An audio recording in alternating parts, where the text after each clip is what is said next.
Now, you would have heard in the weather forecast, red rain warning for, is it Eastern Southland, Eastern Otago?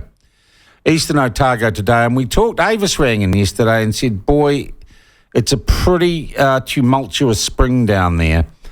And mentioned that farmers have been doing it tough. And off the back of that, I thought we'd have a chat and see how farmers down there are doing. So we're joined by Jason Herrick, the Southland president of Federated Farmers. Jason, thanks for talking to us. Not the sort of spring you guys had hoped for. Good morning, Sean. Yeah, no, definitely not. She's been one out of the books, that's for certain. It's been constantly wet and been very challenging on all fronts for even the old hardy experienced farmer who's been, involved in farming for generations. All right. What does wet mean at this time of the year, and what sort of farm tasks are being interfered with? So, at the moment, ground conditions are pretty horrific. There've been soil saturation's been 100% since April.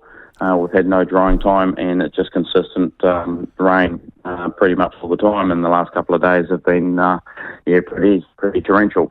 So what's happening on farm at the moment is we're in spring. So lambing and calving, and arable boys are trying to get crops and stuff on the ground. While obviously we're struggling to get machinery and vehicles and paddocks. Animals are really struggling with calving and lambing due to no sunshine. No warmth, no growth. So they're being born into mud, into cold mud, and I suppose mortality goes up. Yeah, so there has been a few losses. I'm hearing, not huge amounts above normal. All right, so the biggest issue that we've got at the moment is the ones that are surviving are really struggling because A, lack of feed, B, they're cold and wet all the time. There's just no reprieve, there's no let up. And, you talk to the older generation and they'll tell you that they haven't seen it this wet in Southland since the 1970s, 1980s. So the morale out there right now, having to put your gumboots and wet weather gear on every morning, and you live in them, it's starting to take its toll. And people are really, struggling. And the ones I'm hearing from, the ones that are talking, I'm not real concerned about because they are talking. It's the ones we're not hearing from. So, I implore, everybody just to reach over the fence and and there was a couple of calls we had on this yesterday. Is it the Rural Support Trust? There are places if people are sort of, in a dark place, and I can imagine actually getting up wet, putting your wet weather gear on just all day in mud with grey skies or overcast skies would really get you down. What should people who are really starting to feel, in a mental sense, the pressure, what can they do, Jason? A lot of the time, Sean, when you get into that position, into that mental state, you actually don't realise it yourself. Yeah. It's the people around you that will recognise it the most.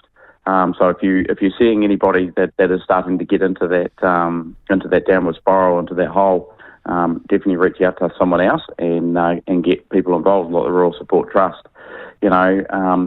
I think this is a time that we can show a bit of humanity and a bit of compassion right across the board, for your fellow neighbours and your fellow people.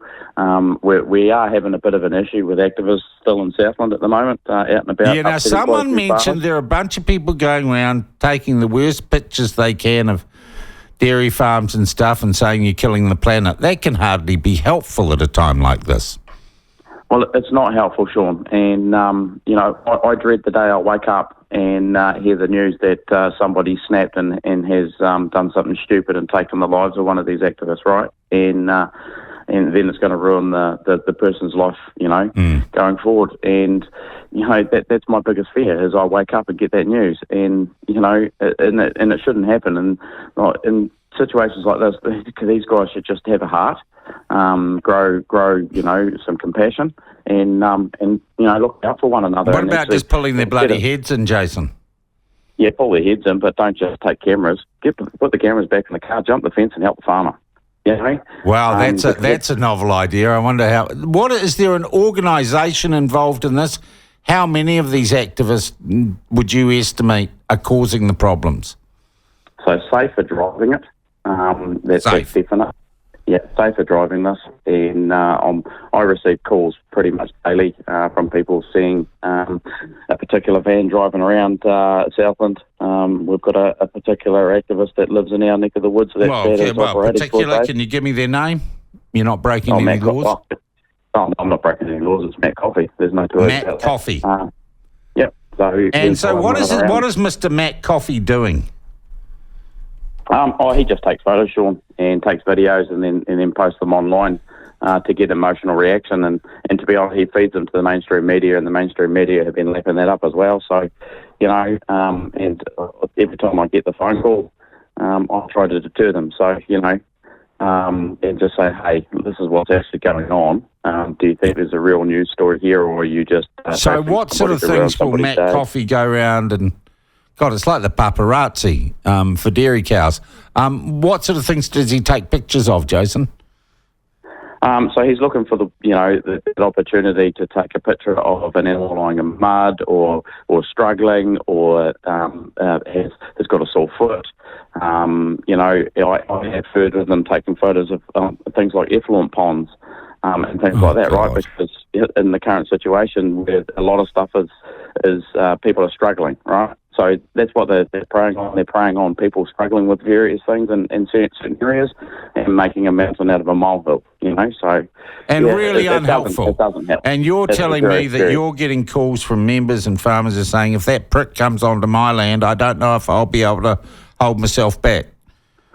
Yeah, that's generally how the conversation ends up. So yeah.